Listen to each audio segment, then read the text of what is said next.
Welcome to Earth Archives. We all know that the Nordic Vikings went south to plunder Western Europe, especially France. How did the French King Charles III solve the problem at that time? Since you can't defeat him, you have to recruit him. Today, let's talk about the pirate leader Rollon and the content of the treaty.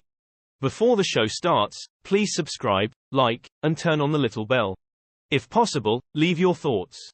This will help the growth of the show. Without further ado, let's officially start. Rollon, a renowned Viking leader, looms large in history, yet the details of his origins remain shrouded in mystery. While there are some clues about his family and birthplace, historical sources often present conflicting accounts. The exact date of Rollon's birth is lost to the ages, but it is believed he was born in the mid-9th century on the Scandinavian Peninsula. However, due to inconsistent early records, there is much debate over whether he hailed from Danish or Norwegian lineage. In medieval Latin texts, terms like Vikings, Northmen, Swedes, Danes, and Norwegians could be used interchangeably, leading to confusion. Dudo of St. Quentin, a chronicler from the late 10th century, penned the earliest surviving account of Rollo's life. According to him, Rollo's family originally hailed from Dacia, a term in Latin referring to a mixture of Denmark and Sweden. Dudo claims Rollo's father was an unnamed Danish noble, and Rollo's brother Gorm was slain by an unnamed Danish king. Following these events, Rollo was forced to flee Denmark. However, it's worth noting that Dudo's work was commissioned by Rollo's grandson, Richard I of Normandy, potentially introducing bias. What is certain is that Rollo was a Viking chieftain who conducted raids in the West Frankish kingdom.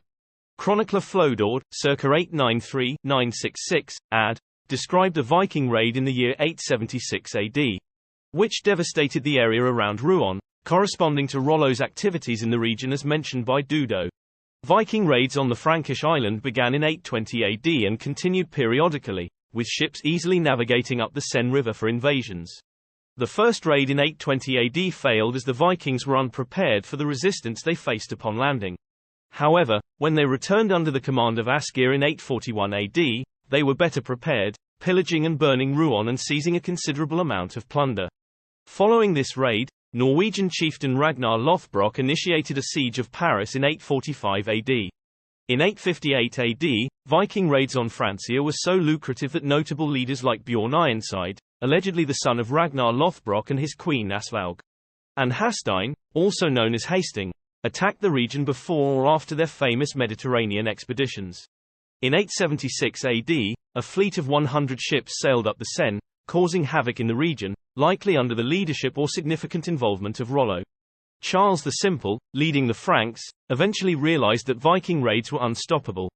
They either had to continue paying whatever price Viking leaders demanded or find new approaches in old policies. When his counselors asked why he didn't do more to save his kingdom, he got angry, essentially telling them that if they had any better ideas, he'd be glad to hear them. Considering everyone's suggestions, Charles as Archbishop of Rouen proposed the offer to Rollo. Rollo consulted with his Danish chieftains, who pointed out that while the land was currently desolate, there were many redeeming qualities, and he should accept the offer. Rollo did so, and a date was set for him to receive baptism and marry Gisela, the daughter of Charles. However, when the day arrived, Rollo refused baptism, citing the devastated state of the land offered by the king, which would take years to restore to health. The king's counselors suggested he give Rollo anything he desired, not only to safeguard the kingdom but also to win souls for Christ, which would impress Viking leaders who converted to Christianity. Charles proposed exchanging Brittany instead, but Rollo declined, as the land was swampy, so the king subsequently offered him the adjacent land outlined in the treaty, which Rollo finally accepted. To finalize the deal and show proper respect to the king, Rollo was then asked to kiss the king's foot. Importantly, Rollo honored the treaty he signed with Charles. There are no records of Viking raids on Francia after 911 AD. Although Rollo is often called the first Duke of Normandy, he never held that title. His great-grandson Richard II was the first Duke. Later historians sometimes refer to him as Count Rollo, but contemporary documents simply call him Rollo. For example, a land grant from 918 AD mentions the land granted to the Norman by the Seine, that is, Rollo and his companions, to defend the kingdom.